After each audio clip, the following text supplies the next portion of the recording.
All right, getting here with Connor O'Gara from Saturday Down South after week 3 of college football. But, Connor, there have only been 3 SEC league games played so far in these first 3 weeks, and the conference schedule begins to kick into gear a little bit moving forward. Certainly this week you got Arkansas versus Texas A&M, which is going to, I think, be the top game on the schedule. But, I mean, this is when rubber begins to really meet the road. And so, like, when I look at Arkansas's first 3 weeks, all impressive victories, no doubt about that. You know, the second half against Rice, the entire 4 quarters against Texas, and most of Saturday's win over Georgia Southern.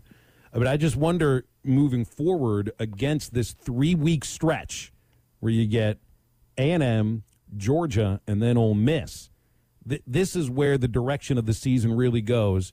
And can Arkansas successfully run against these teams the way that they have the first 3 weeks?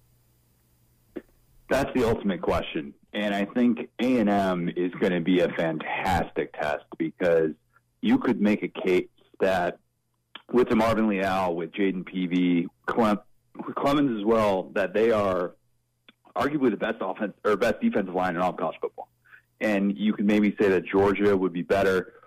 We're going to find out everything we need to know about Arkansas's running game in the next 3 weeks. And I think what you look at is, well, is this Arkansas ground game, which has been so versatile, and we saw the way that it played out against Texas, and there's so many guys, and that's the fun thing to watch. But can you get some of those chunk plays in the passing? Can you get a Traylon Burks to break a long one like he did over the weekend against Georgia Southern, where, you know, that's the exact type of play that you need to get KJ Jefferson his confidence up. And I think that's more the identity of the passing game moving forward. But you're exactly right. As excited as I am about Arkansas, look, this is the exact projection that I had for them coming into the year, and I think that they should be able to beat A&M.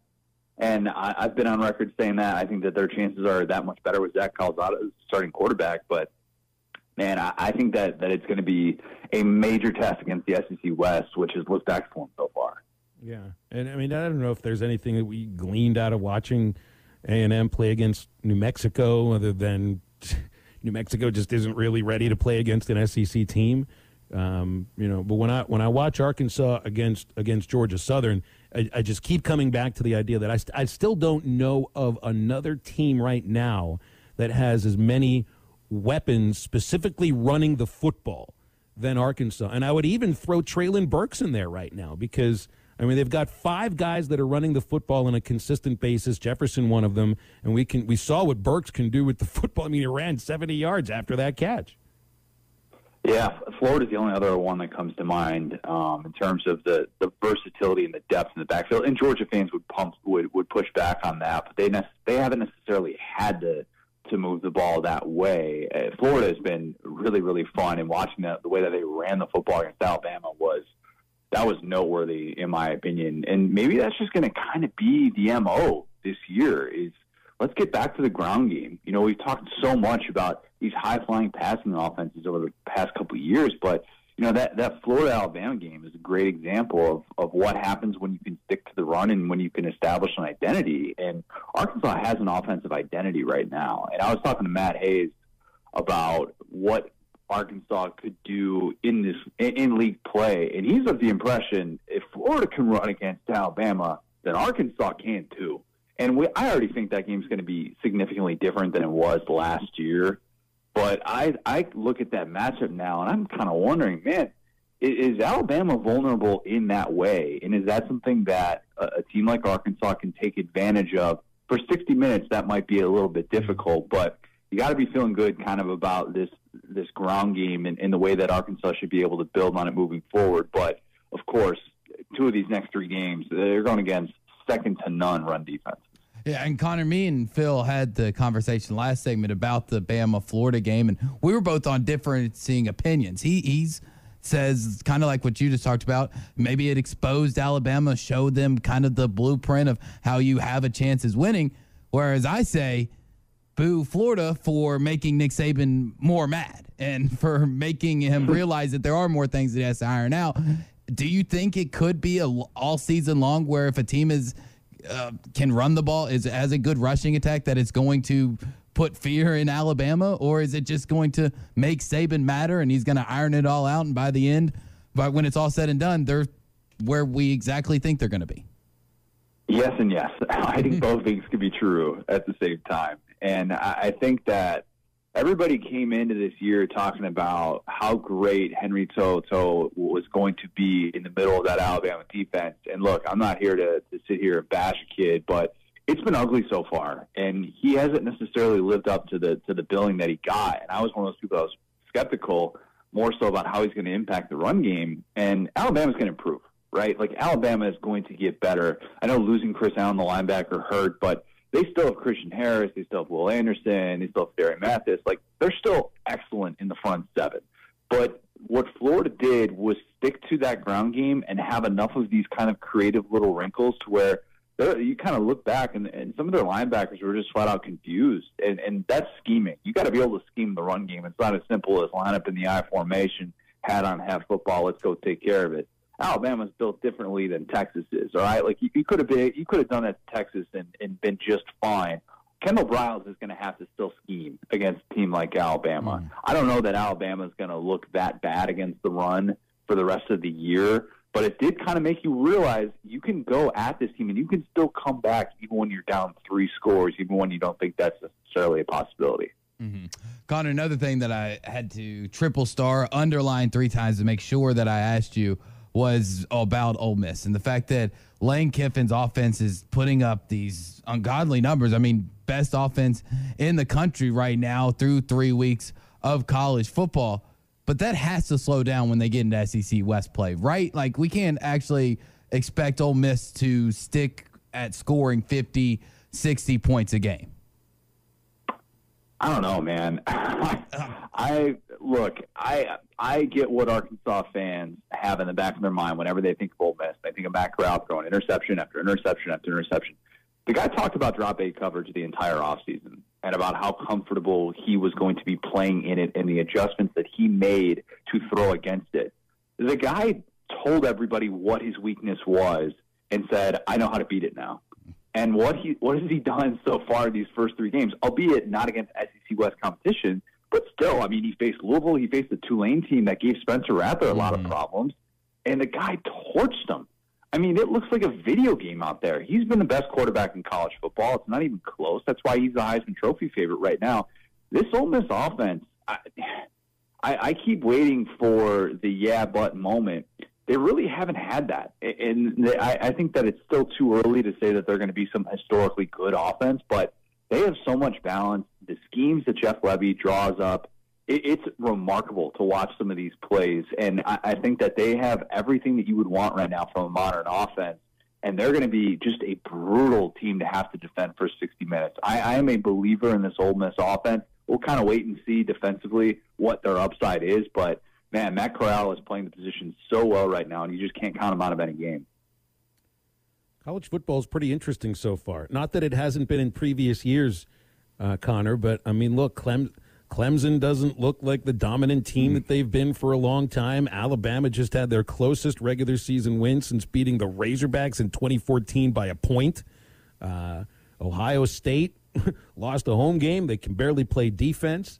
Oklahoma survived a couple of close shaves. You know, I mean, this is not your usual chalky first 3 weeks plus a 0 week so far. We might be in for a little bit more of an interesting season than usual. It just feels like there's an opening for somebody to step in there and, you know, jump into that playoff who's not been there ever. Guys, and it feels so good to be able to say that because as a neutral observer, I don't have a dog in the fight. I sometimes find myself rooting for chaos. Storylines are fun. It is such a great place to be right now where it does kind of feel like it is up for grabs. And think about that. I mean, think about what that could mean for the remainder of this season. Are we in for another 2007?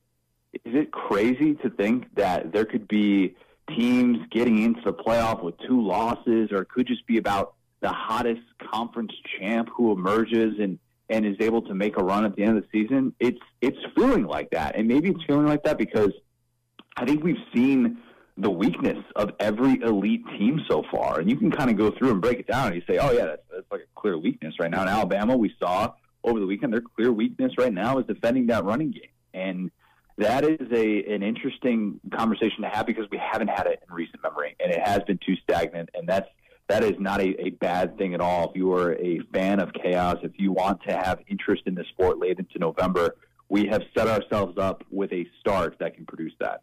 So, I mean, we throw out a couple of openings then. Obviously, Cincinnati needs a victory this weekend against Notre Dame, and they need to finish next the season. Next week. That's right, and they need to finish the season undefeated.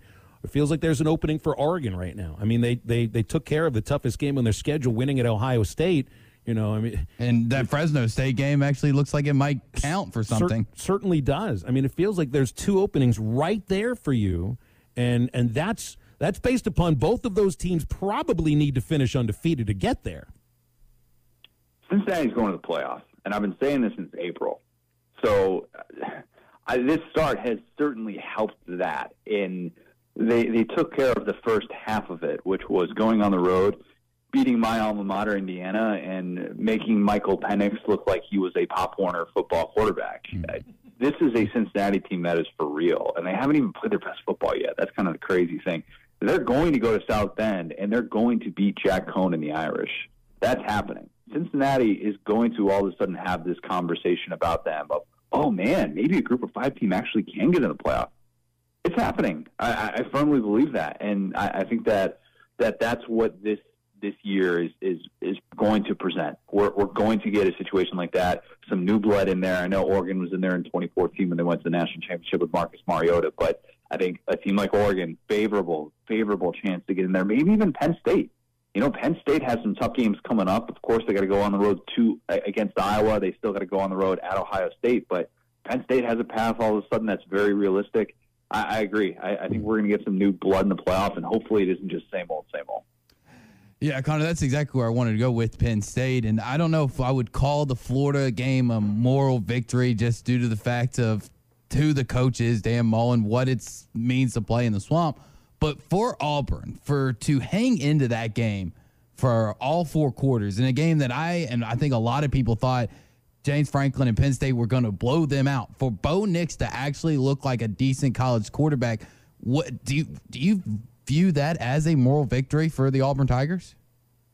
It definitely has helped change my perception of Auburn because I had them going 5-7 this year, and I'm sort of backing off that. And I had Bo Nix losing his quarterback job by midseason to TJ Finley, and I'm sort of backing off that as well.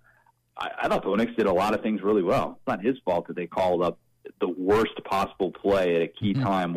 Throwing a goal line fade in that spot for a team that doesn't have a go up and get it receiver was baffling, and the officiating in that game was as bad as I've seen in a primetime game in a long time. Arkansas fans know a thing or two about bad officiating, but oh goodness gracious, Arkansas actually, you know, I think that Arkansas-Auburn game is going to be fascinating. I think there are so many great SEC West games that are coming up that we're really going to figure things out. Even Mississippi State LSU this weekend.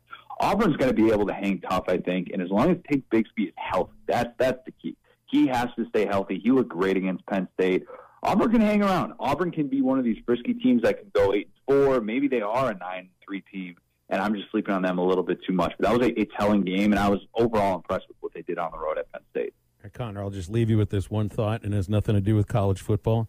But the college baseball schedule came out, and Arkansas plays Indiana in Round Rock, Texas in late February. So I know you're a huge Hoosiers fan. You wear your Indiana baseball cap every chance you get. So there's your one opportunity to openly root against the Razorbacks, okay? I would never do such a thing in my entire life. I don't know why. I am down the middle through and through, Bill. Appreciate you, Connor. Thanks for hopping on with us. Absolutely appreciate it, guys. That's Connor O'Gara from Saturday Down South. Yeah, that huge Razorback Hoosiers rivalry. Hey, it is two programs that there's no other Razorbacks outside of Texarkana High School on the Arkansas side. There's no other Hoosiers that I'm aware of. I don't know of any. So that makes it a little bit unique, doesn't it? 877-377-6963. They get with us on halftime. Hey, Ricky Stromberg is the offensive lineman of the week in the SEC. But bigger things ahead for Stromberg. Hogs are going to need him. He sat out for the last quarter or so of the win Saturday with what appeared to be a left knee injury. I'm sure that's one question Sam Pittman will be asked about, including Dalton Wagner's status. And Coach Pittman will speak to the media in about 15 minutes. We wrap the first hour next. We're back and better than ever. All eyes are on the gridiron as teams are back to start another football season. And as always, BetOnline is your #1 spot for all the college and pro football action this season. With a new updated site and interface and even more odds, props, and contests, BetOnline continues to be the #1 source for everything college football. Head to the website or use your mobile device to sign up today and receive your 100% welcome bonus. That's double your initial deposit just for signing up. Don't forget to use the promo code NFL100. BetOnline, the fastest and easiest way to bet on all your favorite sports. BetOnline, your online sportsbook experts.